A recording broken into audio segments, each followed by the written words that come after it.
syllable, I know.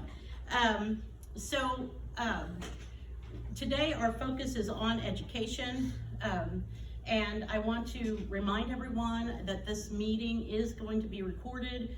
We will post it on our YouTube channel, and we'll also post the link on Facebook and LinkedIn. So that way we're letting everyone know that this has been this has happened, and that so if anybody wants to tune in, they can get an update on the state of education in our area.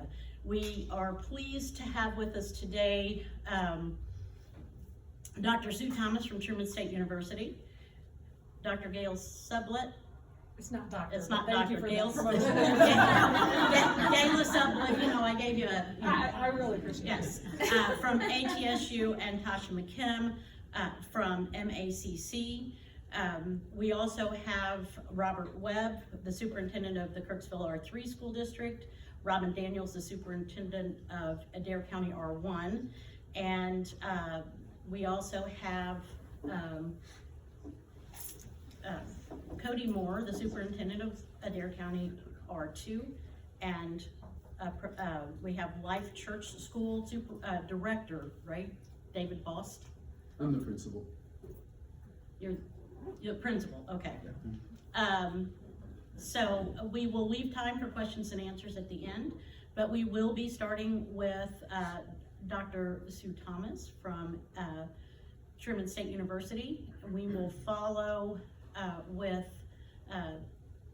Gayla Sublett and then Tasha McKim.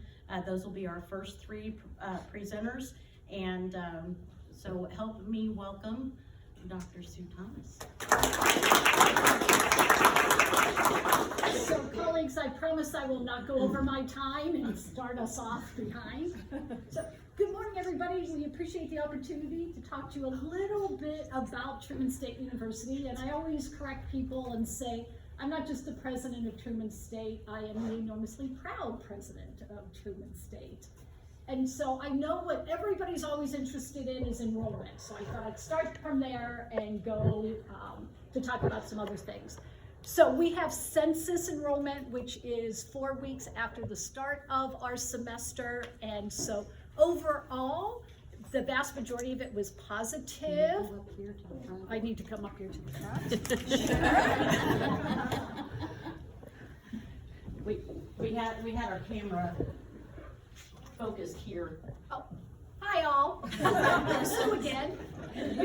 So in terms of enrollment, our overall head count was up by 28, which is a 0.8% increase.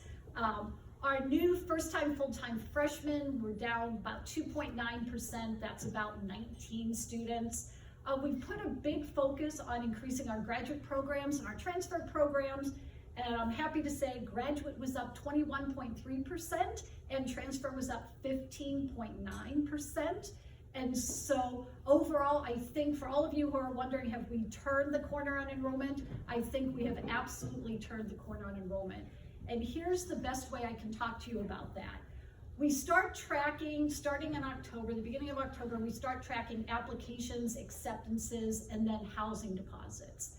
And the reason why we do housing deposits rather than enrollment deposits, our enrollment deposits can be waived for lots of people based upon financial circumstances. And so they're not really an accurate representation of enrollment, right, intent to enroll, where housing deposits are a much greater ability to figure out the intent to enroll.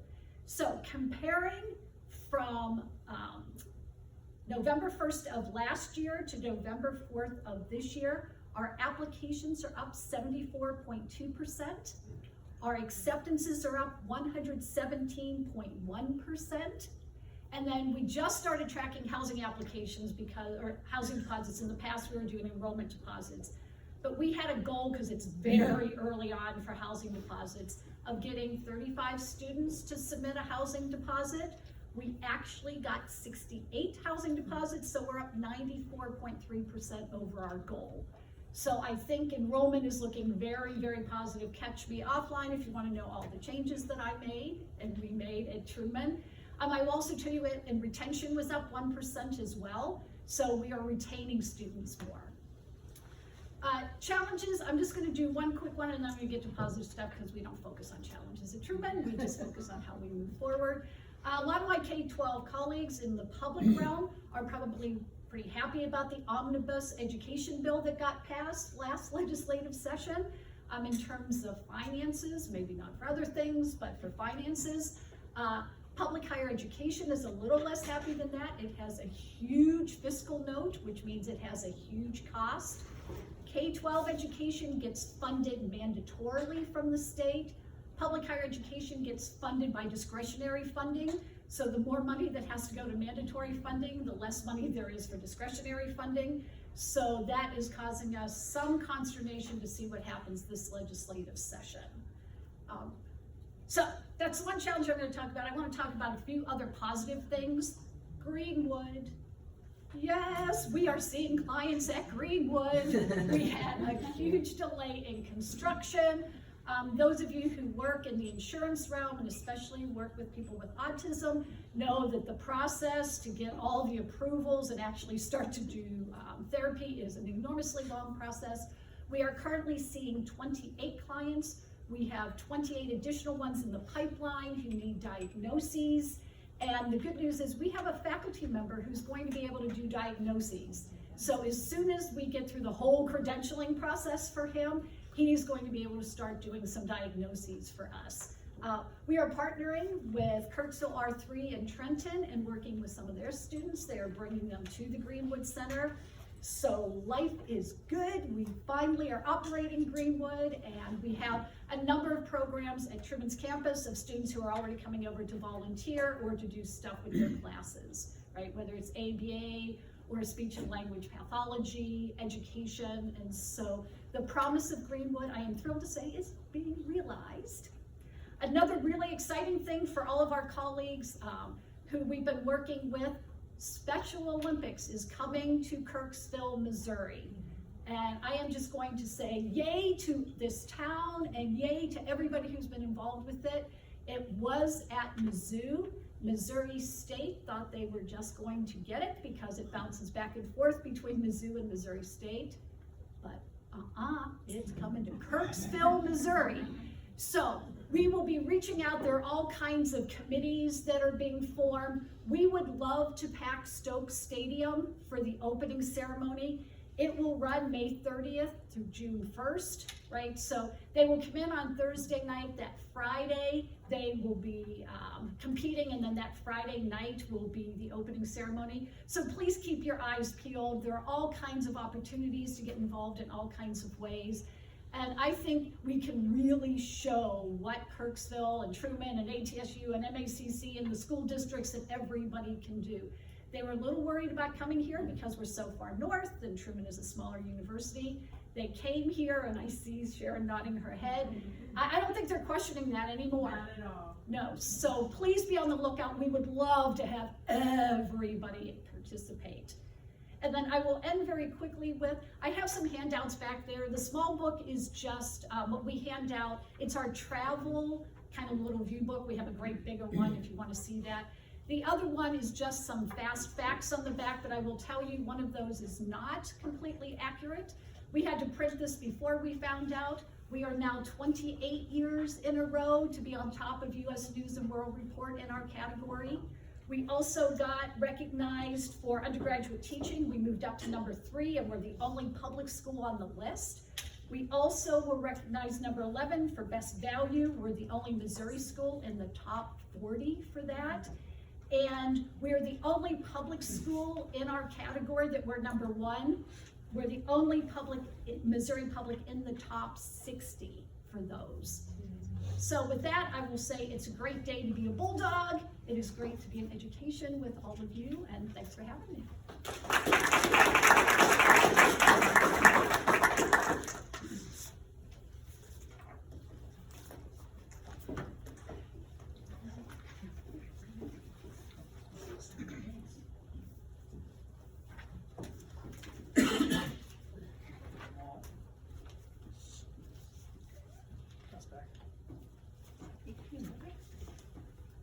Good morning, everyone. I'm Gayla Sublette with A.T. Still University. As of July 1, I'm the interim president, but I've been with A.T. Still University for 37 wonderful years. And I'm from Northeast Missouri originally. I'm a Truman graduate, proud Truman graduate, thank you. And so it's my pleasure to be with you here this morning. So all is well at ATSU, and especially on our home campus here in Kirksville. ATSU is financially healthy and enrollment is strong, particularly in our medical and our dental school programs based here in Kirksville. That said, we are closely watching the national applicant pool numbers, which are trending down a bit, but the landscape in higher ed overall is just a bit, it's ever changing, we all know that. So as of July 1, our Board of Trustees elevated Dr. Craig Phelps to Chancellor over our growing multi-campus university. And also with that, 2 regional presidents were appointed. I'm the interim president of the Missouri campus, and Dr. Ted Wendell is the president of the California and Arizona campuses. So the 2 regional presidents focus more time and attention on their home campuses, programs, strategic partners, and local communities. So I look forward to working more closely with all of you during my tenure in this position. Internally, I work very closely with our Missouri campus deans, and that would be Dr. Margaret Wilson of the Kirksville College of Osteopathic Medicine, Dr. Dwight McLeod of the Missouri School of Dentistry and Oral Health, and Dr. Marissa Hasty of our online graduate health professions programs. And we all promote and advance ATSU's health professions education mission. Here are a few ATSU points of pride that I wanted to share this morning. ATSU has over 3,500 unique students, and many are seeking 2 or more graduate health professions degrees or certificates. You know, the overachievers that they are. We love them. ATSU has nearly 1,500 full and part-time employees on its campuses and in remote locales across the country. And as you know, ATSU is the proud home to the founding College of Osteopathic Medicine right here in Kirksville, which has been in existence since 1892. To date, ATSU has produced more than 37,000 osteopathic physicians, and at present we have nearly 26,000 living alumni. We also have a U.S. News and World Report statistic or 2 to share today. The Kirksville College of Osteopathic Medicine is listed as the #1 medical school in the nation for graduates practicing in rural areas. And it's also the #8 medical school for graduates in primary care. So when you think about rural and primary care, think about Kirksville College of Osteopathic Medicine and how proud we are to be in this city of Kirksville. ATSU is also proud of the articulation agreements and tuition discount partnerships with Truman State University and others in this room. And of course, some of ATSU's best students come from our local educational pipeline. So we are always interested in strengthening these partnerships with you. So let's keep this whole dialogue going. And our local medical students and dental students, as well as our local medical residents, perform numerous community services and projects throughout the year here in our community, giving back to this wonderful community. Our students and graduates even have a special name for their time spent here in Kirksville. It's called the Kirksville Experience. And this unique experience of living in a friendly rural town and truly connecting with the community and local businesses leaves a lasting mark on our graduates. Perhaps we should all lean into the Kirksville Experience and market our community accordingly. That's just food for thought. So thank you for allowing me to share this update on ATSU and especially our growing Missouri campuses. We appreciate each of you who make the Kirksville experience truly special for all of us. Thank you.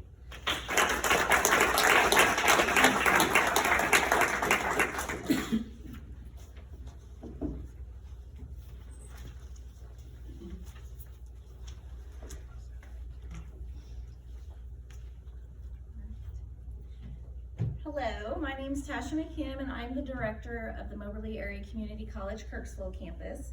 So I am also pleased to share that we have seen an increase in our enrollment numbers, both at our Kirksville campus and MACC-wide. I am not as prepared as Dr. Thomas was with all the exact numbers, but it is up, and that's a good thing.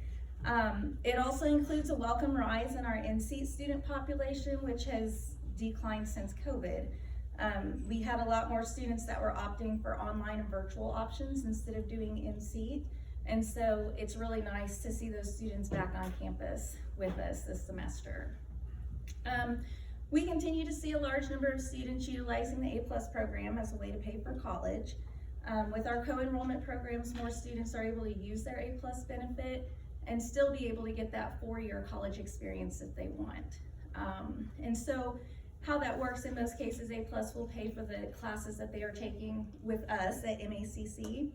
And then the student is responsible for paying for the course that they would take at the 4-year institution. In response to student demand, we introduced some new courses on the Kirksville campus this fall, and we plan to add more in spring and fall of '25. Specifically, we added some education courses and some biological science courses for fall, and then we'll have additional courses in those areas that we plan to add for spring. In fall of '25, we hope to add some in-seat art courses along with in-seat physical science options. So these are not classes that are new to MACC. It's just ones that we haven't been able to offer due to our in-seat population at MACC for a while. So MACC is launching a new aviation program in fall of '25. That's not necessarily specific just to the Kirksville campus, but the general education requirements for that program can be completed online or at any MACC location. So the aviation courses for that program will be held at the Columbia Regional Airport. The program consists of approximately 18 to 20 credit hours of general education requirements, with the total degree requirements ending at 62 to 64 hours. So the application for that online is open. Students that are interested can apply as pre-aviation and begin coursework on those general education requirements if they want to go ahead and have those completed before they start the aviation courses. The MACC Foundation offers many grants to support faculty and staff. So they fund innovative and creative projects that would not normally be covered under our normal operating budget at MACC. So our campus did apply for one this semester, and we were approved for a walking desk and a bike desk. So we are going to put those in our library and academic resource center. I think that'll be something fun to add for our students. Also, our students at the off-campus sites do not have a separate facility for that. We don't have an activity center or something like that. We would notice that students that were sitting for long hours would get up and do laps around the building or just walk the halls to get up and move. So those items are starting to arrive, and we're really excited to offer those for our students. Our year has also had its share of challenges. One ongoing issue that's not just unique to MACC, but across many institutions, is the unique needs of our first generation college students. So what we find, a lot of these students are either lacking the proper support, funding, or just even the general know-how of how to navigate their way through higher education. They just know they want to do it, they don't know how to get started with it. So in response to that, MACC has created the RISE Canvas community for first generation students. Students do have to indicate to us that they are first generation, so that can either be through the application, they can tell us verbally, but once we have that information, they'll be provided extra resources that's going to help them be successful in their academic journey.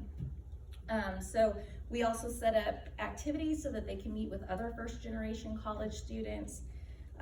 These types of things, it can include on and off campus activities, Zoom sessions that will include study groups, question and answer sessions, and enrollment into a Canvas course. So the Canvas course will send them constant reminders on upcoming important dates, things that they may not know to be checking into, their financial aid, it's time to enroll again. Midterms are coming up, we're having group study sessions, all of those kinds of things. So for this semester, we've experienced a lot of student engagement in that program and really good feedback across all of our campuses, really, with the students that are involved in this. So one of our goals is going to be to continue to improve and grow this program so that we can help increase retention of our first generation students. So our TrueMac program, which is a co-enrollment partnership with Truman State University, it's also gaining momentum. As I previously mentioned to you with our co-enrollment programs, this allows students to use their A+, and still attend Truman. So if they choose to live in the dorms, they can do that. They can attend all of the activities that any other Truman student would, and still attend with us. So the Truman's True Plus program is also making this an increasingly attractive option for our students. We've noticed a big increase in interest in this program due to that. So that initiative offers scholarships up to 50% tuition reduction for students who complete an associate's degree and then transfer into Truman. So our goal for the next year is also to continue to grow that program. So as always, we are thankful for the continued support of our community, and we look forward to continuing to provide meaningful opportunities for our students.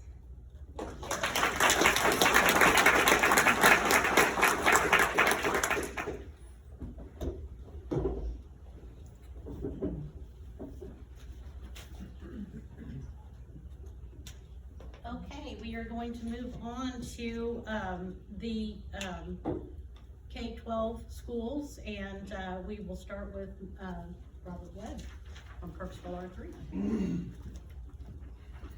Thank you. I appreciate the opportunity always to be here, and I want to start out by, it's nice to know I'm keeping up with tech. I have my own walking desk now. So I do spend a lot of time walking across our campus, and if it weren't for that, I'd have some freedom, so I'm grateful for that. I want to thank, first of all, Drew Randolph. I don't know how many of you know who Drew is. Drew is our communications coordinator, but he's also a special education teacher for us, so he kind of serves double roles. So if I forget something, Drew will add it, and we'll be good. Sure. But like the others, I really do, we have a lot to shout about in Kirksville R3 district, and I don't have enough time to talk about all of them, so I want to focus on ones that are probably on the front and center of most of your minds, and that is probably the construction. I want to thank the community because we passed the bond election. It was intended to generate $33 million. We're actually going to realize closer to 37 because of the bond sale, the premiums on that, and then the interest, because we got it at the right time, and those bond interest rates are going to be there. So over the course of the next 2 years, then you'll see a whole lot of things happening. And then after that, of course, we'll plan some more. But just to update you, the first project is the parking lot that needs to replace what is happening between the middle school and the high school. If you have children that you're going to drop off there, well, please be patient when it actually becomes torn up and is a mess, because it will be that way. But that should be taking place. We thought the construction would already be underway. It's supposed to be done by the end of December. Once that's done, and the reason that is done, because where the ECPA, the Education Center for the Performing Arts, is in that parking lot between the middle school and the high school science wing. So we're losing about 40, I think, parking lots. We're gaining 115 or something like that. So there will be parking that will be out towards the west of those buildings to take that place. So, and then all of the planning is essentially done for the Performing Arts Center, the Education Center. And remember, part of your election was to authorize us to also build a storm shelter. The storm shelter is the classroom area. It will house upwards of 1,000 people. That will take care of all the high school kids.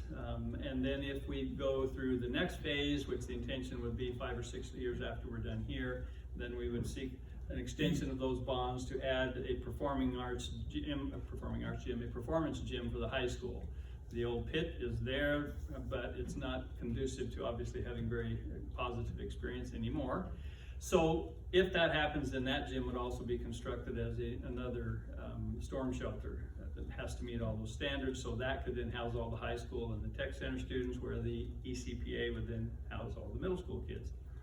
And at the same time later, we would also add an extension on the Ray Miller Gymnasium, and that too would be built as a storm shelter. So having said all of that, the plans are basically all done for the ECPA. The board will be hearing an update in the first meeting in November, where they'll see most of the final renderings of the classroom area, what those are.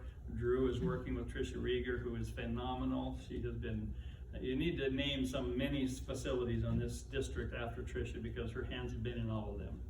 She's a gem. I couldn't ask for someone I would rather work with than her.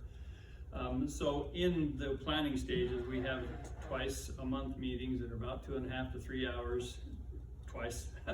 We have one meeting and then followed by another meeting, and so all the planning is being done, finalized now for the high school renovation. Of course, that project is about enclosing the courtyard area and expanding the areas where students are needing to be able to gather, and taking out a lot of the old and putting in some of the new, and also adding a connector between the tech center and the high school so the students won't have to be outside anymore. Those plans are all essentially done. The renderings, we're having conversations about color, which, okay, somebody believes color is important, right? And it is, I'm just being facetious. The bigger challenge for us is right now we're planning how will we do the transitions, because it will impact the kids in the high school when that construction starts. And so we're looking at how do we stage these, what students might need to be moved temporarily or permanently in the end in order to minimize that discussion. So, or that process, that transition. That ECPA and the high school and the Ray Miller entrance, which is a part of the same one, will all be under construction at the same time. Ray Miller can probably be done mostly in the summertime. The ECPA will take about 2 years. The high school about 19 to 20 months to get it start to finish. So it will be a mill of a hess, but it will be a great mess to finish with, because it is fantastic. The images that I've seen and the production support that is being put into this, we have a theatrical consultant who is phenomenal. When you see what they're doing in there, and then we're able to then invite some professional performing level folks here, it will be ready for that. So, I mean, I can't be more excited for the community than that, for that. But that's only one thing. There's some programming things. I only have about 5 minutes, right? Okay. I see I was supposed to start at 8:30 though, so I'm ahead. Give a teacher a podium, you know, you got to do this. There are some program things. We have about 2,500 students in Kirksville District, and it's held steady for a long time. We up and down since who knows how many years, but it's been great to have, because there are other districts in our conference that are losing enrollment, and other districts in the state that lose enrollment. And so we're grateful that we have the support of the community for the programming that we have. And speaking of programming, we added 2 programs at the Tech Center, one last year, one this year. Last year was the Culinary Arts. It's going fairly well. I'm not sure if any of you have had any, oh boy, I don't know how many different meals I bought, but I can tell. And this year we added welding, which we thought was kind of nip and tuck, but we were able to land a fantastic teacher from industry, which they all have to be, and that program's already full. So we're grateful for that. It'll probably be expanded a little bit, only because we have to add some different welders, not even the actual tool. But anyway, so we're grateful for that one. The partnership, of course, that our construction trades program has with the city and the Tiny Home Project is going very well. Now Vince will tell you, he told me the other day, whoever takes my place, because Vince is retiring, he submitted his resignation to the board. And so he will be finished at the end of this year. We think we have a replacement for him. We've met him, he's excited about the opportunity. But Vince will tell you he'll never build more than 2 homes at a time again, because it's just way too difficult to manage with that many students in those projects. So they're excited about that. But one thing that I put on his plate that I really hope that we can get done is, and it's a challenge for us in the district, we need an alternative education center. We need it. There are enough students and whose learning styles are different and whose interactions with others are different, that we can't keep them where we're doing that and try to meet their needs. It's not good to have them be at home online learning when their interactions with others are not positive. So we need a spot. I have a perfect spot. Vince's group, Vince wasn't here, built a district office. We need something like that, and we can do that right across the little road, Steve Farnsworth Drive from Ray Miller Elementary, so everything's on the same campus again. There was an alternative school in the community before. It was up here on the square. I talked to Pat Williams about that, and the challenges were just insurmountable. So that program didn't last. So we're learning from previous opportunities. Then I want to just, and the last challenge I want to share is the same that is everybody in the United States is facing, but especially in Missouri, where we are dead last in the starting teacher salary, dead last now. Kirksville, we're fortunate to be one of the highest in the state for our teacher starting salary. We pay $43,000 a year, which is above what the state minimum is supposed to be next year, I think, or no, this year. And then eventually that funding, someone mentioned earlier, that we wish we had endowments, we wish we had great contributors, we wish Taylor Swift would give us a bunch of her money so we could move on. But we will be challenged when it comes time to having to meet those state minimum salary requirements in most of our communities, especially the rural schools. I don't know how they're going to be able to do that and still function unless the state backfills. So there's no promises there. But for us, a great bit of news is last year we had 24 of our high school graduates who all identified teaching as their first professional choice, which was a huge change. This year, already 54. So we're excited about that. We want them to be able to know that this is a profession that is joyful. It's not gloom and doom, even though sometimes when I'm a teacher in the front of the class, I'm grousing about things, kids will pick up on that. So I believe that we really have a great opportunity right now. So then the last thing that I wanted to share, all of you have probably been watching where the football program has been. 9-0, they didn't quite get past the hump last week, but did you know that our girls cross country team, for the first time in history, is as a team going to state?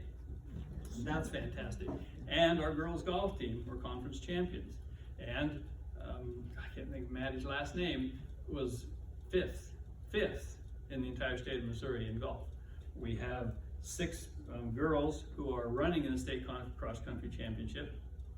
Very few other teams. We were 3rd in the region behind 2 teams from the same school. I don't know how you figure that, but it's a private school. And then we have 3 boys who are also making it. So things are exciting on a lot of different levels, and if you haven't been through the high school to feel what it feels like there to be a Kirksville Tiger, you're missing out.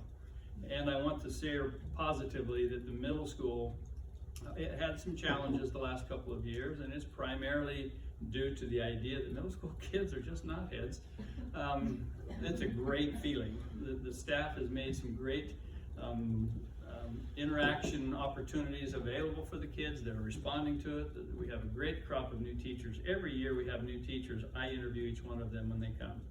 I spend about 25 minutes minimum, and usually it ends up being about an hour because I'm always looking for blackmail material, I tell them, to get to know them. And we have a bunch of great new teachers.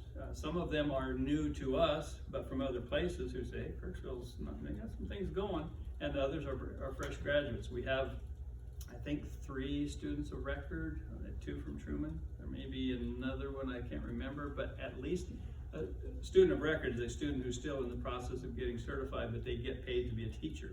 Imagine that. So for Kirksville R3, again, thank you. I think we have a wonderful community here. When I first took this job 6 years ago, it amazed me to hear the number of people who would talk about, yeah, I'm a Kirksville graduate. I left and I came back because Kirksville is really a great place. And the number of places that I tell people that, you know, we can take a child from 3 years old and keep them in our community, and then they can end up with a Doctor of Medicine degree in a community of about 17,000 people. So could ask for more. So thank you, appreciate you, and if you ever have questions, just give me a call. I'll let Drew come and answer them for you.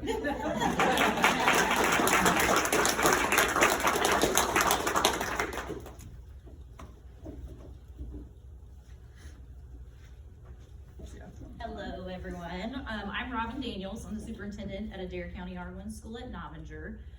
One thing that I want to tell you is that I have 2 girls in high school and 1 that's graduated, so I have been raising kids through education in the last decade, and so the challenges that we are facing are many, but that experience really gives you some insight on kids and what they need and everything there. So just know that been in the thick of things, and our motto at our school is that we strive to prepare lifelong learners for an ever-changing world. Is this world changing? It definitely is, and sometimes it's a little bit scary and sometimes it's a little bit challenging. So our goal is although we are small, we're gonna prepare our kids the best that we can. I myself am a graduate of Atlanta C3, and so that is another small school, and I really pride myself in making sure that our kids are ready for the world, ready for careers or ready for trades, and also ready for college, because we know that college is not the choice for everyone. Sometimes that's career choices. So I want to start off just talking about our kids' involvement in being college or career ready. I know that Mr. Webb talked about his tech center there a little bit, and I want to tell you that we have a class size of approximately an average of 16 kids per grade, and that seems pretty small. So that means that our junior and senior class, we have approximately just about 40 students, a little over 40. Almost half of those students are enrolled at the tech center this year. So that really tells us that our kids know that they need to be prepared for the world. They're exploring careers, and they're exploring careers at the tech center that not only gets them involved in the trade center. I know he mentioned Vince McQueen. We've had a lot of experience in the building construction trades class there, but also classes that prepare them for education and for medical careers. So we're very thankful for that, and very proud that we're sending that many students. And I think if you look at the comparison of other small districts, we're pretty high up there on getting kids ready for that. We're also taking advantage of a lot of the programs around here that offer information for our students. I don't know if any of you got to see the news information about Build My Future. That was a program in Macon that many of our students got to go and see different careers there. We highly recommend that to all students. We also take part in all of the career fairs that we can to get kids interested in that, and also college fairs as well. And then I know there's a lot of offerings in our community that also teach our kids to be leaders.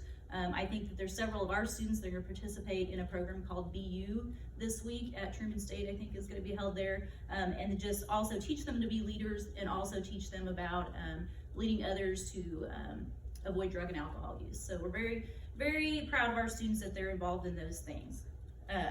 Also in education, something that we hold highly as a priority is early childhood education. And so although our district is small, we do offer a preschool, and our maximum enrollment allowed is 20, and we have 20 students enrolled, usually at all times. We were very lucky this year that we were able to secure the Missouri Quality Pre-K grant.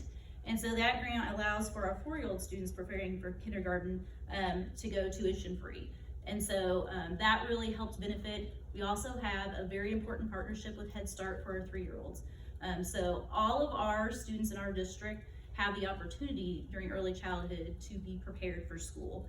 We know that not every child enters kindergarten ready to learn and having that background. So us being able to get them at 3 and 4 years old and putting that in that environment and learning their skills and setting goals really helps prepare our early childhood kids there.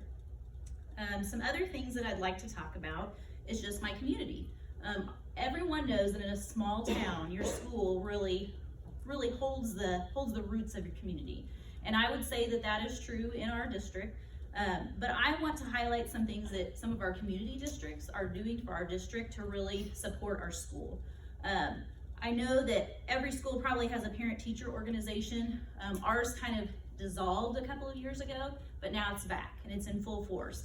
And I have a group of parents that are so passionate about not only just raising funds for our school and providing that, but also providing activities for our kids to go on field trips that they've never been able to go on, to provide parent and community activities in the evenings to do that outreach. So I really just want to thank my group of parents that have really revamped that and brought that back. We also have a lot of businesses that contribute to supporting our school. We have one restaurant in Novinger, and that's Gigi's. I'm gonna do a plug for them right now.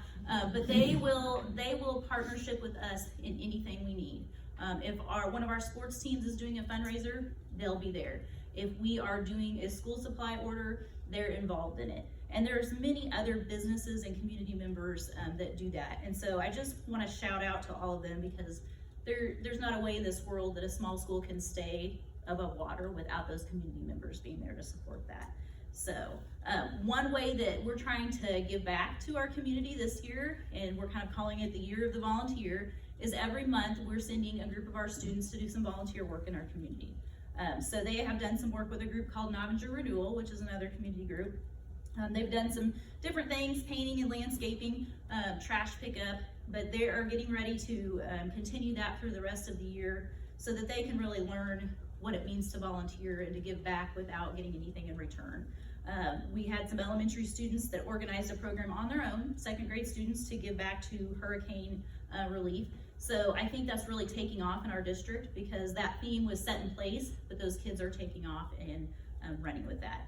I think when you can produce students that know what it means to have high integrity and give back to the world, that really says a lot about your school. So that's kind of some of the things we're doing in our classroom and some ways that we're supporting that.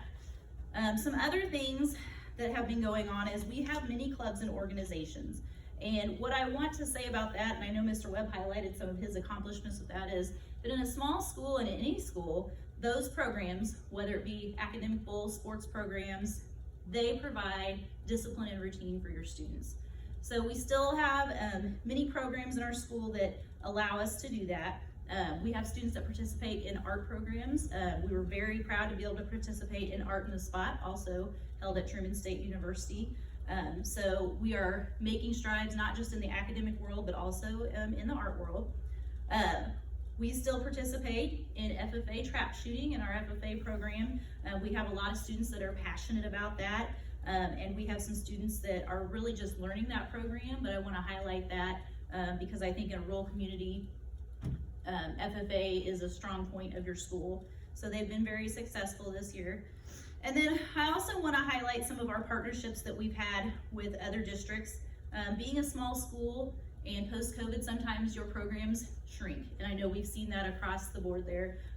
We were able to successfully partnership with Adair County R2. I know Cody's going to speak here in just a little bit, so that our baseball boys could keep playing and have a team. And it was a very successful partnership.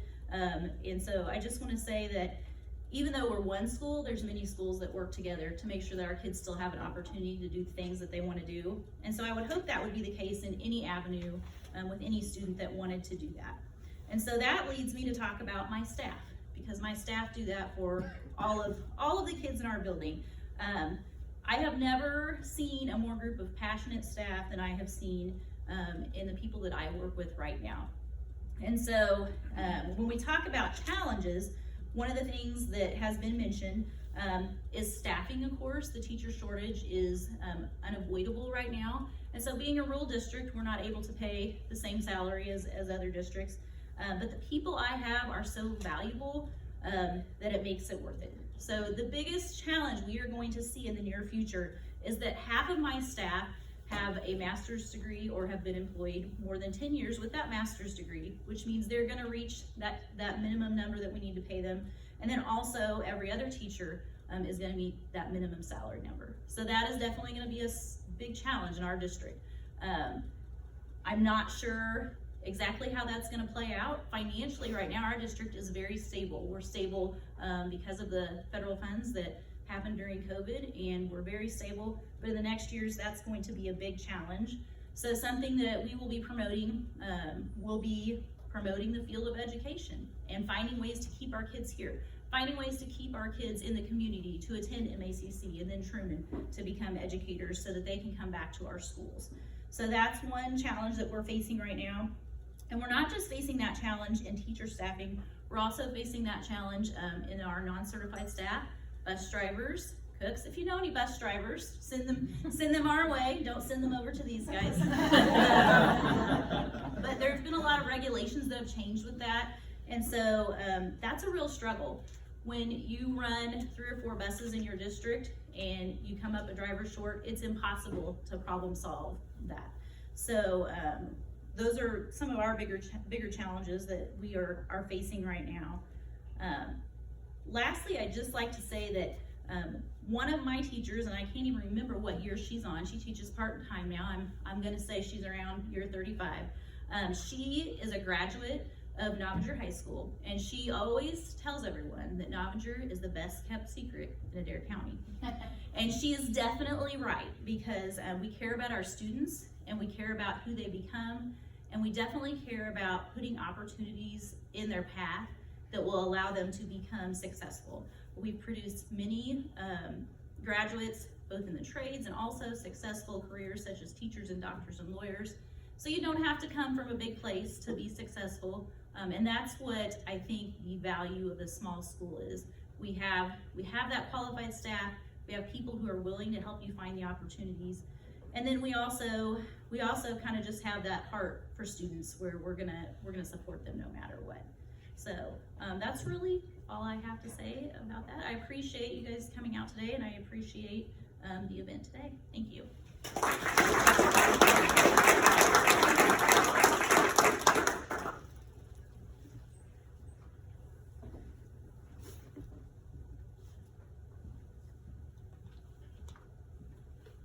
Hello, I'm Cody Moore, and I'm the superintendent of Dare County ARC 2 in Brashear. I want to thank you very much for the opportunity to be here, and to my knowledge, this is an event that hasn't happened in a while. So I would like to highlight on a few things about our district. First of all, a little bit about us.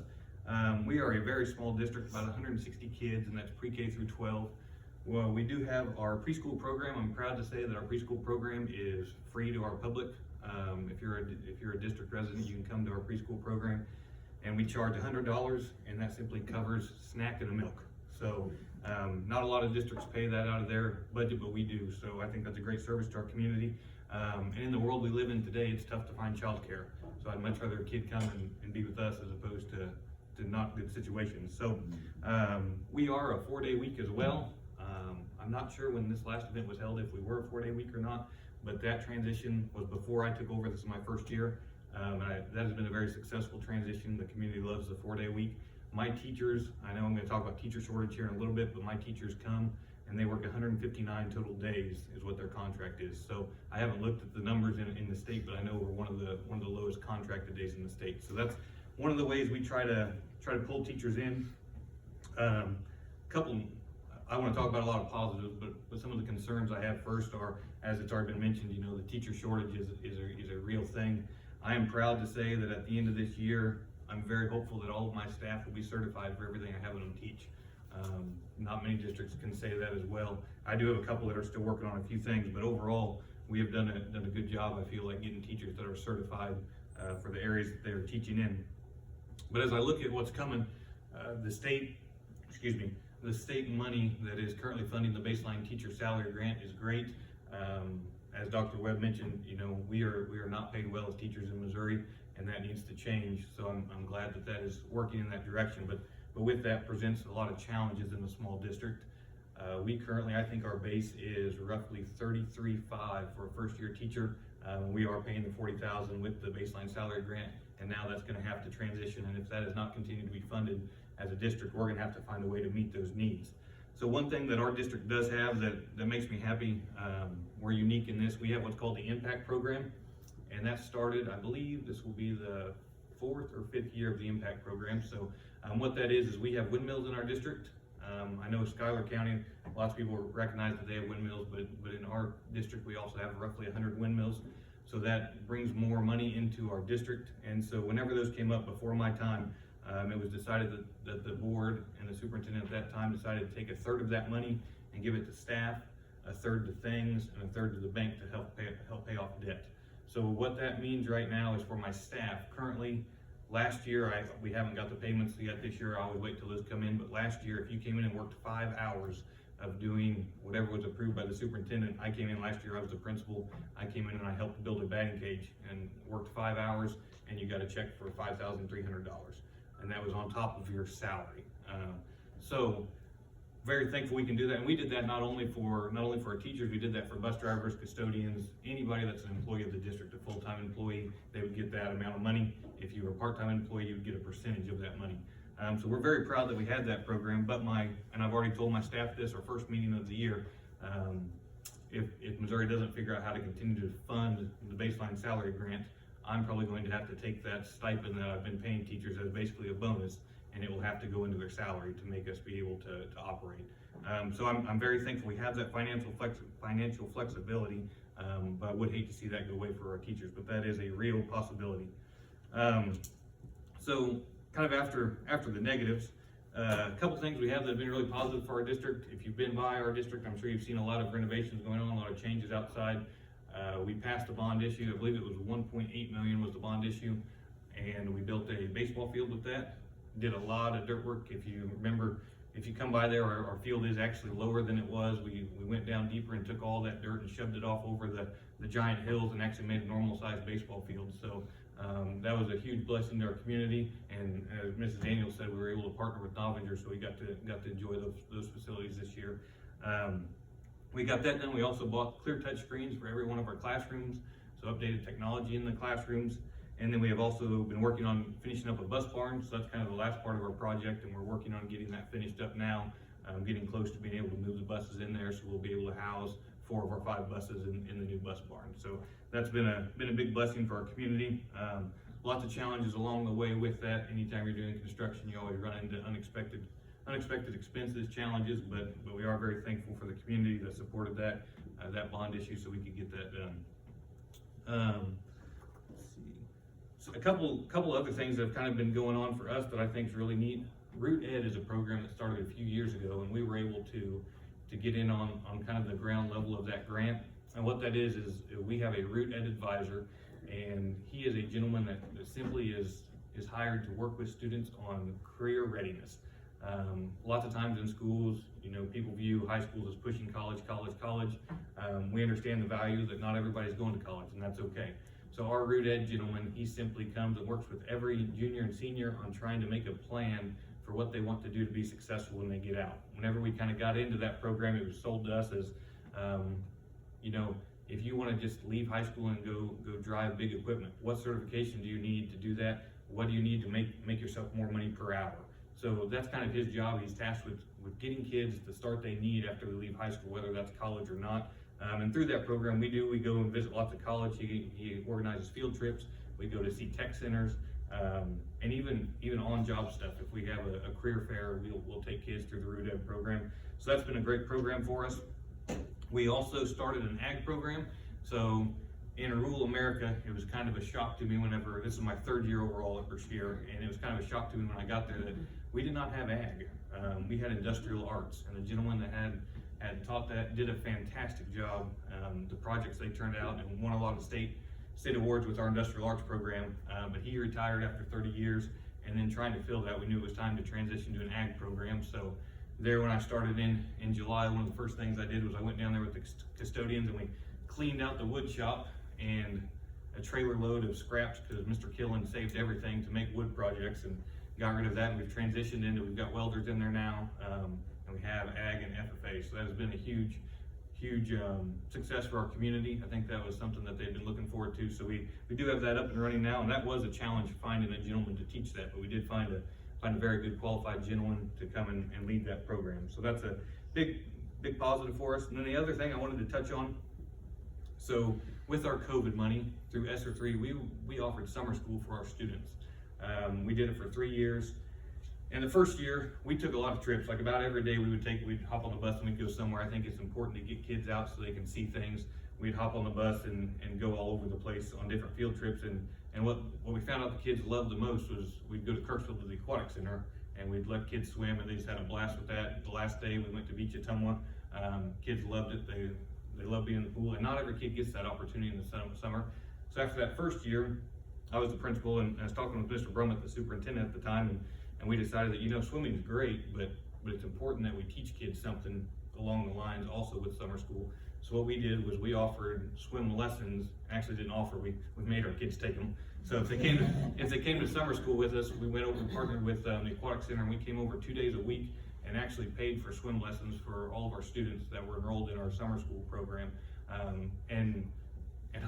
My first year, I remember seeing a young man. He jumped into the deep end. He said he could swim, jumped in. I don't know how he did it, but he jumped in like a torpedo, just like this.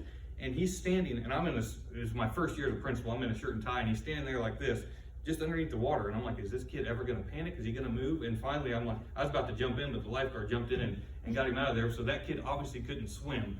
But I will tell you, after we had swim lessons for 2 years, that kid was swimming at Beach Ottumwa in the wave pool, and it was amazing. So to me, a lot of times we think of education as your English and your math and being in the classroom, but I thought that was a huge benefit we could give to our community, taking those kids and teaching them a life skill that might save their life someday. So I was very, very proud that we were able to do that with the money we received through COVID. the ESSER III money, we're able to offer that service for our kids. So overall, it's great working in a small district. I know there's positives to small districts and large districts. My heart's always been in the small district. I love our small community. I know Mrs. Daniels talked about the involvement of small communities and that family feel, and it is truly remarkable walking down the halls. And my teachers are they're like parents of the kids. We have very small class sizes, and they develop that personal relationship. It's a fun thing to watch. So overall, things are going well. I appreciate the opportunity to be here, and look forward to possibly being able to come and visit with you again. So thank you very much.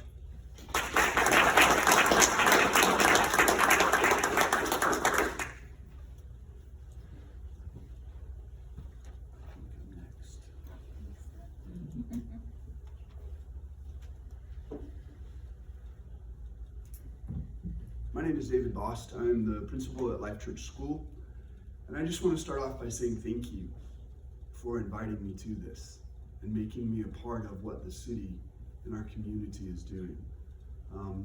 We celebrate 35 years of education in our school this year, which is pretty phenomenal. We're a small school, we're a church school, but we've grown over the last year. We have seen over a 20% increase in our enrollment, which is exciting.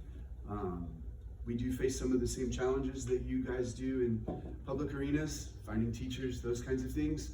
Mine's a little different because not only do I pay teachers, but I have teachers who volunteer. We have people in the community who come in and serve our students. We have doctors and people like that come in and teach specific classes. We have nurses that come in and serve our kids and teach health. So it's a wonderful, wonderful environment to have our kids in. For us, probably one of the highest things is that this year we bought the Farm and Home building right next to us, and we renovated the first 1/3 of it and opened a daycare offering 6 weeks up through preschool, 36 slots, and have had great success so far. We're about halfway full, only been open 2 months, and looking to fill up pretty quickly. So we're excited to be here in the community. A lot of our students have had the opportunity to talk with Truman President and spend time with her. Sorry, I lost her name for a minute. It's very generic, it's Sue. I know, I was trying to remember the last name, I'm sorry. That's generic too. But I've had an opportunity to talk with her about different things in the community that we do. And I'm very grateful that a lot of our students end up going to MACC or to Truman over the last 35 years. Andrew's sitting in here and is actually one of our students and is also a graduate of Truman and serves the community very faithfully now. So we really enjoy being here and look to do and be a part of more in the future. So thank you very much for having me here today.